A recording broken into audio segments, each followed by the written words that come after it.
Principles of sports nutrition.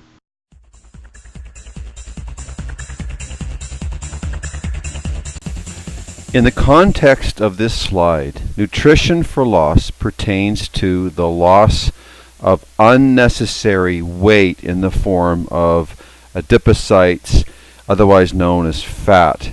Now, excess fat is a liability, and excess fat will get you nowhere but into the grave sooner than later. Most body fat is a storage source of fuel. Think of it as an energy depot.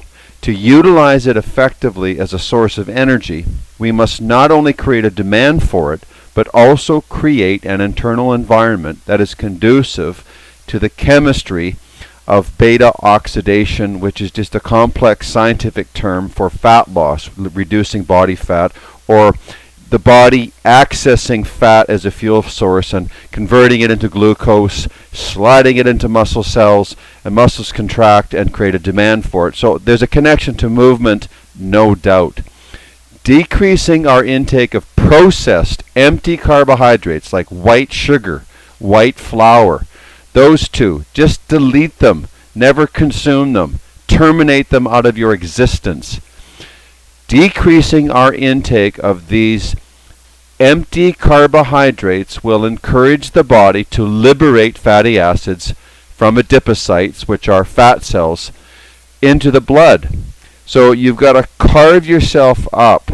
You've got to get the knife and fork out of your hands, center them towards the internal scavenging process inside the cells where the fat is. You've got excess fat in your body, okay, so you want to lose the body fat. So how do you eat to lose fat?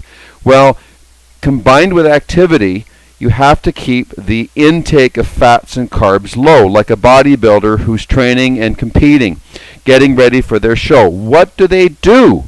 Just understand what a natural bodybuilder does and then do exactly the same thing as if you yourself were preparing for a show maybe a year out.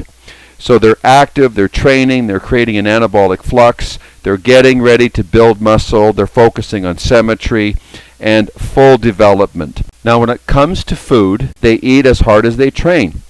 So there's a lot of flesh and protein and tissue proteins. It's generally low in fat. But red meat is still quite acceptable.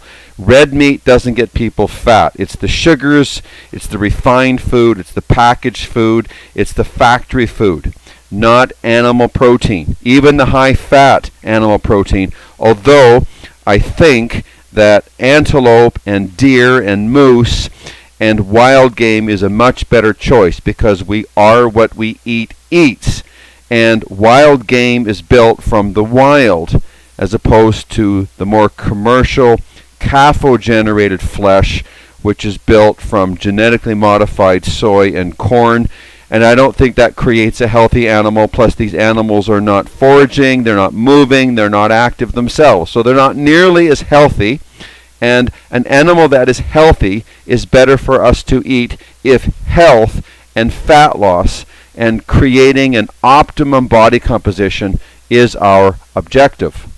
When the hormone insulin is elevated outside the zone of ideal balance and sustained with regular hits of sugar and refined carbs throughout the day, the things that most heavy-set people crave, an enzyme called lipoprotein lipase becomes proactive, and with the support of insulin, excess energy, or fat, is stuffed into fat cells. Over time, this eventually forces adipocytes to split and multiply, increasing potential for storing more fat. So the fat get fatter as the rich get richer. This is an anabolic process, like someone in the gym building muscle, except the person getting fat is building fat and also getting sicker. So this is an anabolic process. But instead, by converting energy into lean mass, the body converts the energy we take in into lipid holding tanks. Carbs are ultimately reduced to glucose through digestion, and glucose slides quickly into blood. Insulin resistance is almost always a factor in the overfat and obese model. Millions of glucose molecules are converted into fatty acid chains and stuffed into fat cells, And this is what makes us fatter and fatter, even on a low-calorie diet. It has to do with insulin chemistry, with glucose elevating out of control, being in an imbalanced state, craving more, eating late at night, stuffing ourselves with the wrong kinds of foods. The whole thing just gets completely out of whack, and we lose our minds in the process. This process occurs after glycogen storage reaches saturation, and when more carbohydrates are consumed beyond toleration and energy requirements, the body has no choice but to store the excess energy that we consume into fat cells. They're just holding tanks for energy. So in order to get lean, you've got to live lean, think lean, you've got to consume lean foods and keep activity high.